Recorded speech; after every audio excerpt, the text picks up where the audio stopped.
Hello guys, this is V-Word Cyprus and magluluto tayo today guys ng salmon, head ng salmon, ulo. Tapos gagamitan ko siya guys ng spaghetti.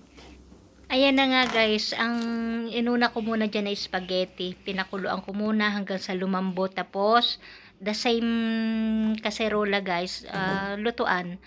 Nilagyan ko ng konting mantika, luya. Guys, kailangan natin ng luya kapag isda para pampaalis guys ng langsa. Tapos, pagkatapos ng luya, halo-halo lang, halo-halo. Isusunod na natin yung ating hiniwang ulo ng salmon.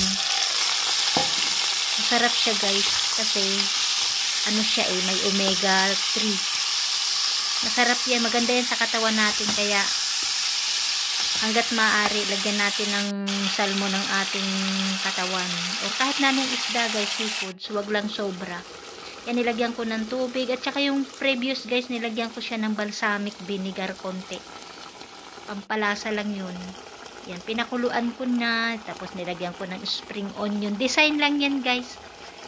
Nasa saain nyo na yun kung anong klase ng luto. Basta ang ano siya, ulo ng salmon at saka spaghetti lang ang style ko dyan. Nasasain nyo na rin yun guys kung paano nyo lulutuin. Senior ko lang guys yung trip ko today. Kaya thank you na lang sa inyong panonood. Ganyan lang guys ang pagkain ko dito. Simple lang. Pero malinamnam at masarap. Tapos namali pa ako ng pagbibideo dyan. Ayoko nang i-delete kasi sayang naman yung aking pagdi-demo-demo dyan ng aking kakainin. Ang ganda pa ng plato ko. Tapos ano lang pala, pang short ang video. Thank you guys. Ayan na yung pagkain ni Ate B. Thank you.